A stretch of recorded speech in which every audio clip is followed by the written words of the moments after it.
O nosso tema hoje é muito voltado para quem tem vontade de gravar vídeos, para quem já grava e quer se aperfeiçoar. Trago esse tema hoje do que o neurônio espelho tem a ver com gravar vídeos, porque é uma das coisas que me chama muito a atenção, o quanto que eu recebo de pessoas, de comentários, de mensagens, de pessoas que querem se aperfeiçoar, gravar vídeo com mais facilidade e precisam saber que existem alguns macetes, digamos assim, algumas dicas para que isso possa funcionar melhor, para que dê mais certo. E falar sobre neurônio espelho é falar muito sobre o comportamento humano. Nós temos uma grande capacidade de desenvolvimento em função desses poderosos neurônios. Bom, isso é uma descoberta recente da ciência, muito se estuda a respeito de neurônio espelho. Eu não sou neurologista nem nada, mas eu gosto muito de estudar exatamente por conta dos meus temas de doutorado e pesquisar muito em relação ao que esses aspectos neurais têm a ver com o comportamento e com a comunicação. Os neurônios espelho, eles foram descobertos recentemente, pensando sob o ponto de vista da ciência, lá pela década de 90, na verdade foi na década de 90, por um grupo de pesquisadores italianos, o Risolati, né, o Dr. Risolati, um neurofisiologista, fez uma pesquisa muito interessante com macacos e colocando lá eletrodos nos macacos, eles começaram a perceber que existia um tipo de estímulo que desencadeava uma reação no outro animal. Olha que interessante. Então, o neurônio espelho é um tipo de neurônio que é ativado em função de um movimento de uma outra pessoa. No caso, eles descobriram isso com uma pesquisa relacionada aos animais, enfim, e passaram a estudar essas reações, e é muito interessante, com exames de imagens, em cima desse aspecto, é que, mais tarde, toda a ciência se voltou para entender muitos dos comportamentos, como, por exemplo, o bocejo. Se num primeiro momento era muito relacionado ao movimento das mãos, ou seja, ao movimento motor, que era, digamos, mais facilmente visível, começou-se a ter também o entendimento de que, opa, talvez esses mesmos neurônios tenham alguma função muito específica no ser humano. E aí toda a ciência se debruçou para entender essa outra parte maravilhosa que tem a ver com o comportamento, o desempenho, né, dos neurônios espelho. Eles são cruciais para o comportamento do ser humano, porque eles possibilitam o desenvolvimento. Então vamos lá, vamos pensar no aprendizado de uma criança quando ela olha para os pais, ela vendo os pais falando, é muito sutil, mas ela tem que entender o movimento que está sendo realizado para reproduzir aquilo. E isso é maravilhoso, é realmente sensacional, porque pela, pela ação que uma pessoa tem, o outro vai se conectar e vai reproduzir aquilo. E vai aprender a fazer aquele mesmo movimento pelo senso de observação. E o que que isso tudo tem a ver com gravar vídeos? Tem a ver porque uma das dificuldades que é muito comum quando você começa a gravar vídeos é se preocupar 100% com o assunto, com o tema e com algo ainda maior do que isso, que é eu não posso errar, eu não posso nada, eu não posso isso, eu não posso aquilo. E aí, com isso, o que acontece é que muitos circuitos são interrompidos em relação à expressão facial. Então, por exemplo, já deve ter visto muitas vezes alguém tendo decorado um texto, gravado um vídeo, e aquilo parece que tem algo que você não sabe dizer exatamente o que é, mas aquilo não te soa autêntico e nem natural.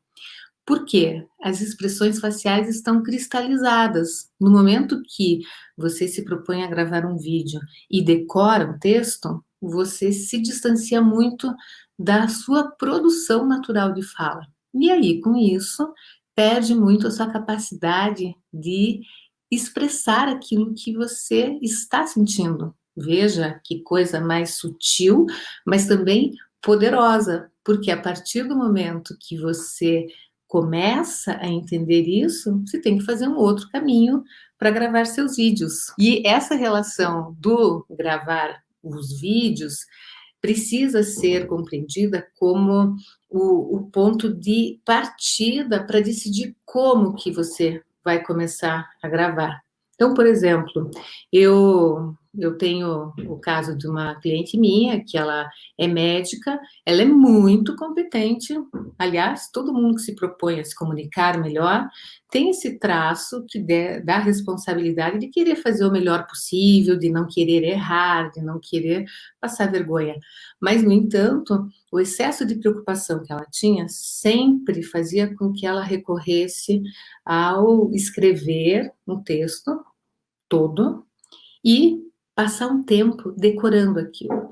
É como se ela não confiasse na cabeça dela, na capacidade dela, naquele momento, de reproduzir o pensamento. E isso fazia com que ela fosse totalmente para o lado da inexpressividade. Ela ficava tão preocupada com o texto, que ela esquecia da finalidade que é gravar um vídeo. Qual é a finalidade? É se conectar, é conversar com o outro. E ela começou a fazer cada vez mais esse exercício de colocar tópicos, de não seguir à risca tudo que ela tinha programado, e aos pouquinhos ela foi se entregando para algo que não precisa ficar 100%. Num primeiro momento não vai ficar, e acho que nunca vai ficar 100%, mas vai melhorar muito. E é esse caminho de se permitir errar, entender, se mostrar, não se exibir, mas mostrar a sua vulnerabilidade. Isso é que faz com que o outro reconheça quem você é e também estabeleça uma relação de empatia. E aí entra algo que é extremamente poderoso numa gravação de vídeo, que é a capacidade de sorrir. Às vezes o vídeo é sério, não tem por que sorrir, mas sabe, cara boa, cara de tô de bem com a vida, que na realidade é um pontinho que você deve levar em consideração antes de gravar. Se você coloca toda a atenção para gravar, chega lá, coloca no seu rosto toda essa atenção, onde é que vai conectar com alguém? Vai conectar também a tua atenção, porque os neurônios espelho, eles têm uma característica muito interessante sobre as emoções. Veja, se num primeiro momento o reconhecimento era do movimento, de um ato motor, hoje já se estuda muito a relação da percepção que esses neurônios têm na compreensão, ou seja, eles, através de uma expressão facial, de uma tensão, de um movimento mais tenso no rosto, nós conseguimos decifrar o que a outra pessoa está sentindo. Isso é muito poderoso. Às vezes estamos cheios de informações sobre o assunto, nos obrigamos a entregar o conteúdo todo de uma vez. Como controlar é exatamente trazendo essa relação de comunicar, ou seja, eu falo com alguém, não simplesmente eu falo para alguém. Muda tudo. Se você se conecta com essa ideia de eu tenho algo para passar, mas eu tenho alguém que vai me ouvir, eu tenho que o tempo todo usar da minha capacidade de entregar as minhas intenções junto com o conteúdo. Senão esse conteúdo fica frio. A gente não pode achar que só porque a gente está falando alguma coisa, a outra pessoa está entendendo. Eu tenho que ter, de fato, o desejo que você me compreenda. E para isso eu tenho que me virar, achar um caminho, dar exemplo, buscar recursos, mas eu não posso só focar no conteúdo. Esse é o grande erro de quem começa a gravar vídeo. Pode ser olha, poderoso na área, mas se for para frente da câmera e só se relacionar com um conteúdo, esse conteúdo vai ficar engessado, vai ficar perdido dentro de um contexto comunicação. Falar não significa comunicar. Quanto mais a gente se envolve com o falar bem, com as características que estão presentes na comunicação, nós podemos aperfeiçoar e muito as nossas características de fala, para melhor chegar no outro, mas nós temos que levar em consideração esses elementos. Então vamos lá, deixa eu ver se tem mais alguma coisa aqui. É como se estivesse contando uma história, porque na realidade é contar uma história. Então, por exemplo, eu tenho todos os dias as pessoas dizem, eu vou participar de uma live, eu estou aqui desesperado, não sei e tal. Por que está desesperado? Se você conversa com as pessoas normalmente, o momento de uma live é conversar também. E no momento que você vai gravar um vídeo e que você vai falar em público, é a mesma coisa, guardando as devidas proporções. Ou seja, hoje com tanta informação, com acesso de tanta informação, é muita pretensão a gente achar que a gente vai ensinar alguma coisa.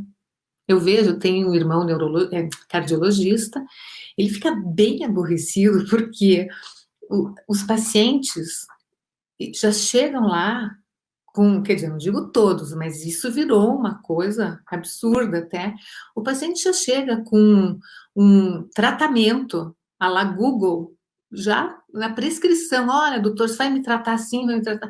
Quer dizer, o compartilhar conhecimento hoje ficou tão fácil, as pessoas vão ali e buscam, não significa que acessam a informação correta, mas o nosso objetivo, quando nós vamos compartilhar alguma coisa, é dar um referencial que possa somar ao conhecimento ou à falta de conhecimento de uma determinada pessoa em uma área específica. Agora, a gente não precisa ter aquela sensação de que eu vou ensinar. Eu adoro o verbo compartilhar, porque no compartilhar eu vou aqui colocar o meu ponto de vista. E você vai, que está me ouvindo, te agradeço por isso, pode aceitar ou não. Pode achar ótimo, pode ficar com sono, enfim, tantas são as possibilidades. O importante é que eu tenha a intenção de passar algo que tenha valor. Aqui, ó, muda muito falar com alguém. Só de se imaginar, tem uma coisa que eu sempre trabalho com os meus repórteres, especialmente no começo, quando eles estão iniciando e vão gravar um texto, a Fabiola que está aí sabe bem disso, já foi repórter por muito tempo, agora é uma grande psicóloga. É difícil, porque na hora que você está lendo alguma coisa, a mecânica do ler já te coloca num envolvimento diferente de comunicar. Se eu vou ler alguma coisa, que é também algo que muitas vezes nós utilizamos teleprompter. Outro dia eu fiz um treinamento muito divertido com os alunos usando teleprompter, que são os recursos utilizados há décadas em televisão para o apresentador ler o que ele está falando. Nós temos aplicativos, é só procurar aí no Google Play ou na App Store, tem lá teleprompter. Você pode colocar um texto e ler esse texto e você pode ter a sensação de que você está lendo bem, por isso está se comunicando muito bem. Não vai acontecer isso. Eu sempre dou o exemplo dos políticos em momento de programa eleitoral, porque é isso, no momento em que nós já tratamos esse tema aqui numa das lives, no momento que você está lendo, você também interrompe a relação da expressão facial. E você, a cada palavra que você lê, você tem que se relacionar com a intenção dessa palavra, para que o outro seja capaz de fazer a leitura daquilo que você quer dizer. É bonito isso. Altamir, geralmente quando a gente se vê em vídeo, estranha a própria imagem. Então, esse é o grande nó. Porque, primeiro, a gente não reconhece muito a voz. Já acha a voz, essa é minha voz. Essa é sua voz, essa é minha voz, e nós temos que aprender a ouvi-la. A primeira coisa aí no vídeo é se relacionar com essa coisa esquisita de não se identificar com aquilo que você está vendo e ouvindo. Quando você vê a sua imagem, também pode ser um choque num primeiro momento, mas pode ser o contrário. E eu vejo muitas vezes acontecer, eu achei que ia ser pior, eu nunca quis gravar um vídeo, eu achei que ia ser muito pior. E, no entanto, até gostou da imagem, foi positiva e sentiu que conversou. Agora, tem algo que me chama muito a atenção nesse aspecto do neurônio espelho e dessa relação que se estabelece com a empatia, é a capacidade que algumas pessoas têm de colocarem a câmera na frente e já se conectarem sem nem perceber. Eu vejo isso em todos os treinamentos que eu dou, todos. Aquela pessoa que tem pavor de gravar, que não quer saber de gravar vídeo porque acha que vai ficar horrível, porque a voz não é boa, porque não tem nada para passar, todo esse arsenal de desculpas, mas tem que gravar vídeo porque sabe que na profissão depende dessa exposição um pouco maior, o momento pede isso, é ou não é? E nós precisamos nos preparar para ele. E aí o que acontece? Quando vai gravar, tá lá, a facilidade explícita. Não tem dificuldade nenhuma. E é gostoso porque quando a pessoa vê, meu Deus, mas eu sofri tanto, eu achei que eu tinha tanta dificuldade, no entanto tá aí.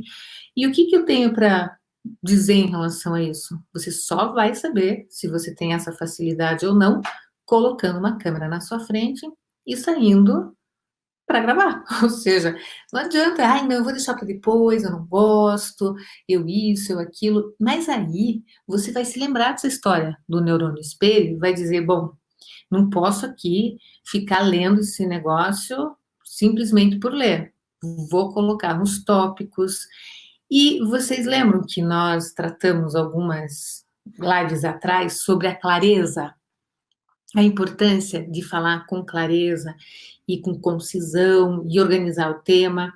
E tem uma dica ali que eu passo que é a seguinte: o que eu quero dizer? Então veja, o fio condutor para que você amarre toda essa história de trabalhar a sua intenção, organizar o seu roteiro, começa por essa pergunta que é simples e é fácil de ser respondida. Eu quero, vamos dizer aqui, o meu tema hoje é porque o neurônio espelho tem a ver com gravar vídeo. O que eu tenho que passar para você é a importância da empatia, de gerar empatia quando você grava. Eu tenho que ter essa facilidade de saber o que eu quero dizer.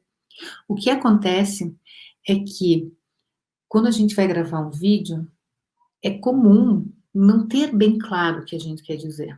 Aí como é que eu vou gerar empatia se fica tudo confuso? Não, eu tenho que necessariamente saber qual é a intenção que eu quero passar e o que é que quem está ouvindo tem a ver com isso que eu estou falando. Pronto, isso resume muito a sua capacidade de achar a intenção correta e estabelecer o jeito de mandar uma mensagem. É aconselhável usar o teleprompter no começo, já que dá branco e... Ô Francisco, eu aconselho da seguinte forma: se você vai começar a gravar vídeo e você quer estabelecer uma relação com a tua audiência, se conectar, procure fazer isso sem teleprompter. Grave vídeos curtos, colocando esse roteirinho, pensando, bom, o meu tema é X. O que eu quero passar com esse tema?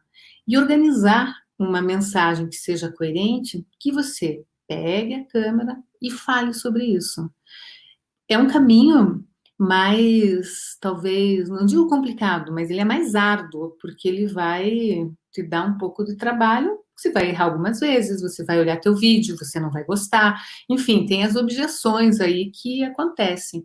Mas, por outro lado, na hora que você grava e gosta, você se torna independente com o saber que você é capaz, que você pode. Agora, Quando uma pessoa começa a gravar direto com o teleprompter, ela dá conta de ler. Você põe um texto ali e lê. E eu tenho algumas pessoas que vêm fazer trabalho comigo que se viciaram no teleprompter, e isso é um problema, porque não entendem a relação da expressividade na fala. Tem uma insegurança tão grande de falar que se agarram no teleprompter como algo único e eficaz para aquela situação, e não é. Agora, tem situações que você tem que gravar com teleprompter? Sim, tem muitas vezes mensagens que você quer organizar muito, com números, dados, informações que você não vai se lembrar. Aí é perfeitamente aconselhável e corretíssimo o jeito de usar o teleprompter, ou seja, mas sempre fazendo dessa leitura um bate-papo com quem está do outro lado. Por exemplo, se você pega um apresentador de televisão, você não sabe que ele está lendo, porque ele está conectado com você. E eles têm ali anos de experiência com essa coisa de olhar para o texto e conversar com o texto. É isso que tem que acontecer. Uma fala que não tenha essa intenção, ela não vai gerar empatia, ou seja, não vai acordar o neurônio espelho de quem está assistindo. E esse é um ponto para você cuidar e decidir como que você vai se relacionar com isso. Muito bem. Quando há certeza, surge o interesse na escuta. Quando há clareza, sim, quando há clareza. E também interesse naquilo que você tem para passar para o outro. Eu vejo que um ponto que muitos profissionais esquecem é que aquilo que a gente sabe, não necessariamente o outro profissional, a outra pessoa vai saber. E é muito comum, ao nos desenvolvermos, enfim, darmos palestras, gravarmos vídeo, nós podemos correr o risco de perder a clareza ou o interesse daquilo que nós estamos falando. Pode parecer esquisito, mas é um erro gravíssimo isso. Você está ali, já anestesiado com aquilo que se fala, repete, faz várias vezes. A fala, ela se esgota de intenção. Aquela história. Pessoa que está no telemarketing, liga 400 vezes, vai repetir aquele alô, ela não vai mais, ela vai no automático. E isso também gera uma falta de autenticidade, de expressão, porque quem está falando não está conectado com o assunto em si, mas com a reprodução automática dele. Terrível. Olha, tem que sempre começar se beliscando, se mexendo, falando, tá, esse assunto aqui tá bem vivo para mim. Se ele estiver bem vivo para mim, ele vai ser passado para o outro. Se ele estiver cansativo para mim, tenha certeza que também vai ser cansativo para o outro. Por isso que é importante saber para que público vai falar, sempre. É importante escrever o texto antes, tópico, tópico. Se você for usar um teleprompter, porque é já de acordo com a tua estratégia, aí você vai escrever esse texto. Mas também tem uma dica para esse texto. Você não deve escrever como se fosse um texto escrito. Uhum. Você tem que escrever como se você estivesse falando. E muda muito. Se você vai observar a tua escrita, ela é diferente da fala. Ela é mais formal. A estrutura, a gramática, a forma como nós escrevemos, ela atende a um princípio.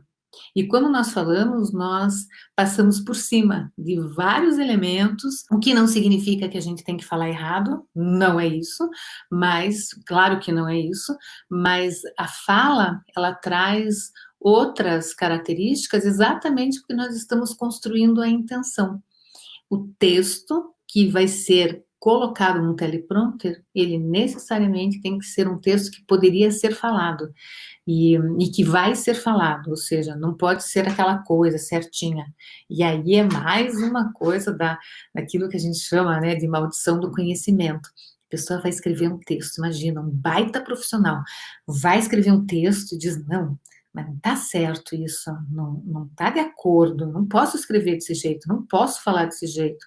E aí, coloca lá o seu texto, ou pior, decora o texto, e aquela fala fica totalmente fria. Por quê?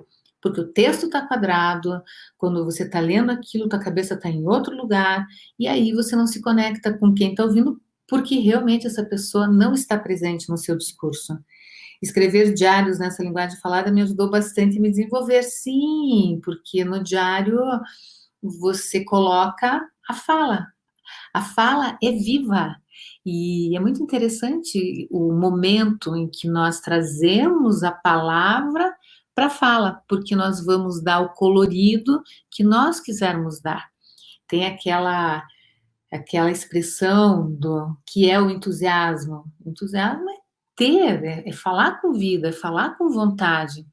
E quando você. Isso vai para tudo, vai muito além do gravar um vídeo, mas quando você se relaciona com uma pessoa, você está, por exemplo, precisando de uma informação, está no balcão de informação, seja alguma coisa numa padaria, seja no aeroporto, em qualquer situação, ou então numa repartição pública. A pessoa que te atende, se ela for automática, barará, barará, barará, você não se conecta com ela, porque ela não se conectou com aquilo que você precisa. Agora, se essa pessoa vem com interesse e fala de uma forma interessada mesmo, com empatia, pronto, o problema vai ser resolvido com certeza. Ou se não for resolvido, você vai entender por que não foi. Mas são essas pequenas nuances da comunicação do dia a dia que acabam interferindo de uma maneira decisiva na comunicação em público e na comunicação em vídeo. Por isso que nós temos que aperfeiçoar muito essa relação da fala do dia a dia. Escrever como se estivesse contando para uma pessoa, é isso mesmo. Porque é o que você vai fazer. Agora, quero aqui uma promessa de todos. Não escrevam texto para fazer vídeo, só mesmo numa situação excepcional, combinado? Não sai gravando, escrevendo. É bobagem, você tem que desenvolver. Eu tô aqui todo dia às 8 horas da manhã para te mostrar que você pode gravar, você pode falar bem em público. Aí você diz, não, mas eu não confio, eu não vou ser capaz de fazer isso, então é melhor eu escrever tudo. Ah, pois é, mas eu vou pegar a dica lá da Cida, que eu vou escrever como se estivesse falando. Não, você vai fazer isso só quando realmente precisar de um texto escrito, porque é o mais complicado de tudo. Os diários eram de orações, então, na minha crença, eu acredito que realmente estou falando isso mesmo, você está se comunicando, né? E essa é uma ideia bem boa no telefone também, você pode praticar isso. Tópicos, Marco, porque quando você faz os tópicos, você deixa a tua cabeça livre. O importante em qualquer roteiro é você ter o senso de direção, de onde você sai, para onde você vai. E aí você consegue fechar o seu raciocínio de uma maneira coerente. Esse é o ponto. Não pode ir um barco à deriva para qualquer lado, para qualquer lugar. Não. Você tem que saber a sua direção. Mas quando você decora, você perde totalmente o senso de direção da intenção. Então, esse é o nosso acordo aqui. Muito obrigada, pessoal. Um bom dia para vocês e nos vemos amanhã